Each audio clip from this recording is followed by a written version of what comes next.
বাড়ি কিন্তু একটা আলাদা রকমের গরম থাকে, সেই গরমে কিন্তু কাপড় দেখবে অনেকটাই শুকিয়ে যায়। আর আমার কাপড় যেরকম ভাবে ধোয়া হয়েছিল ঠিক তেমন ভাবে আবার গুটিয়ে রেখে দিয়েছিল। আর এত কাপড় মিলে দেওয়ার জায়গায় ছিল না, যেহেতু তোমরা তো জানোই আমাদের বাড়িতে কিন্তু ভাড়া দেওয়া আছে, আর সেই ছোট বাচ্চাটার কিন্তু অনেক কাপড় হয়, তাই কাপড়গুলো সমস্তটা এরকম করে গুছিয়ে রেখে দিয়েছি। সেগুলো কাপড় কিন্তু বাড়িতে বাইরে কিছু কিছু করে মেলে দিয়েছি। আর তারপরে এতটা খিদে পেয়ে গেছিল, ছেলের থালাতেই দুটো রুটি তরকারি নিয়ে সকালের খাবারটা সেরেছিলাম।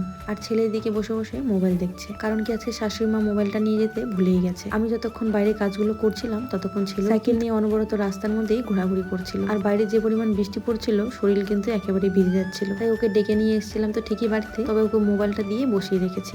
এখনো যেহেতু ওকে স্কুলে ভর্তি করাইনি, তাই এখন পর্যন্ত কোনো বইও দেয়নি, আর তাই জন্য ও এখন বাড়িতে পড়তেই চায় না। আর দুদিন বাদে ওকে স্কুলে ভর্তি করে দেবো, আর তারপর নতুন বই দিলেই তো ওর পড়া শুরু হয়ে যাবে। যাই হোক, আমি এদিকে দুপুরে রান্না বান্না গুলো করে নিয়েছি। আর আমাদের কিন্তু একেবারেই সাদামাটা রান্না বান্না, ফুলকপি আলু দিয়ে ঝোল করেছিলাম, তার সাথে আমার জন্য করেছিলাম টমেটো চাটনি, যেটা আমার শেষ পাতে খেতে খুবই ভালো লাগে। আর তার সাথে থাকবে এই পেঁয়াজি, আর এটা আমি এখন রেডি করে রেখে দিচ্ছি। ছেলে বা আমি এখন কেউই ভাত খাবো না, ভেবেছিলাম বর এলে তবেই খাবো। আর আজকে ফোন করে বর বলেছিল দোকানে যেতে হবে না, কারণ কি প্রচন্ড পরিমাণ ঠান্ডা পড়েছে। রান্নার পরে বাসন কোসন গুলো মেজে রেখে দিয়েছিলাম, আর তারপর অনেকক্ষণ কিন্তু ছেলেকে নিয়ে শুয়েছিলাম। ঠান্ডার জন্য ওকে আজকে বাইরে যেতেই দেইনি। আর বর যেহেতু আসছিলই না, অনেকটাই দেরি হয়ে যাচ্ছিল, সেজন্য ছেলে আর আমি দুজনে মিলেই ভাবলাম ভাতটা খেয়ে নিই। আর এদিকে পেঁয়াজিটা ভাজা হতে না হতে ছেলে প্লেট নিয়ে রেডি, একটা পেঁয়াজি দাও বলে। ঠিক আমরা ছোটবেলায় যেমনটা করতাম, আর এটাই তো স্বাভাবিক। আর তারপর ছেলেকে খেতে দিয়ে আমিও কিন্তু আমার খাবারটা বেড়ে নিয়েছিলাম। আর আজকে যেহেতু দোকানে যাইনি, শুয়ে একটু আরাম করছিলাম। আর ছেলে কিন্তু আমাদেরকে সেভাবে কাছে পাই, হয়তো কোনো একদিন ও বলবে মা বাবা এতটাই কাজের মধ্যে ছিল যে আমাকে সময়ই দেয়নি। দেখো, আমরা কিন্তু সবসময় চেষ্টা করি ওকে সময় দাও, তবে আমাদের পরিস্থিতিটাই তো এমন,